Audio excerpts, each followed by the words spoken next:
High বন্ধুরা, কেমন আছো? গতকাল প্রচুর কাজের চাপ ছিল, কালী পুজো হয়েছিল, তার জন্য বাকিগুলো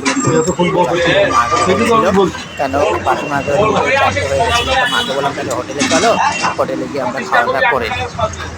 হোটেলে গিয়ে খাওয়া দাওয়া করে নিই, তাই বললাম ঠিক আছে তাই চলো। হোটেলেও যেতে যেতে বিকেল 4টে বেজে গেছিলো। তা হোটেলে 4টে বেজে গেছিলো, তো কাকা বলছে ভাত নেই।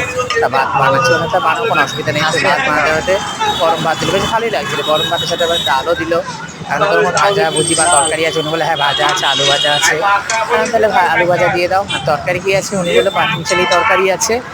তাহলে পাঁচমিশালি তরকারি দাও, খারাপ না। আর বললাম কোনো আলুর চচ্চড়ি বা মাছের মাথা চচ্চড়ি আছে? উনি বলে হ্যাঁ মাছের মাথা চচ্চড়ি আছে, একদিনের মতো হবে।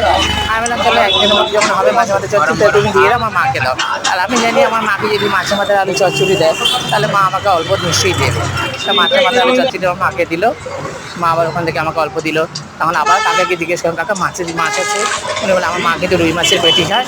উনি বলে রুই মাছের পেটি তো বাবু নেই, তা আমার কাছে 2খানা তাগা আছে। তাহলে কী করার আছে? মাছ তো খাবো, ঠিক আছে তাহলে তুমি একটু বড় পিস থেকে 2খানা টাকা মাছই দাও। তো মাকে বললাম তাহলে তুমি একটা পিস মাছ নাও, আর একটা পিস মাছ আমাকে দাও। টাকা দিল 2 পিস মাছ। খারাপ না, মাছের পিসগুলো বড়ই ছিল। তারপরে বললাম মাছ বড়, আবার ভাতও নিয়েছিলাম, কারণ মাছের ঝোলটা খারাপ হয়নি, ভালোই হয়েছিল। তাই বললাম কাকা তুমি আমাকে একটু ভাত দাও। তা ভাতও দিয়েছিল। তাই বললাম ডিম সেদ্ধ আমার ভীষণ প্রিয়। তা লাস্টে দেখলাম উনি গরম গরম ডিম সেদ্ধ নামাচ্ছে। সব কিছুই গরম গরম ছিল, মজাটাই আলাদা। আমি বললাম তাহলে 2খানা ডিম সেদ্ধও দাও। ভালোই লাগছিলো। আর আমি ডিম সেদ্ধও খেলাম।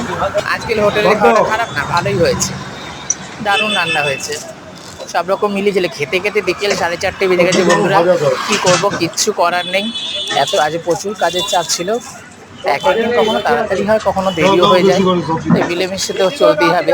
আগামীকালও রান্না হবে না, আগামীকালও রান্না কী খাবো সেই রেসিপিটাও তোমাদের দেখাবো ভিডিওতে।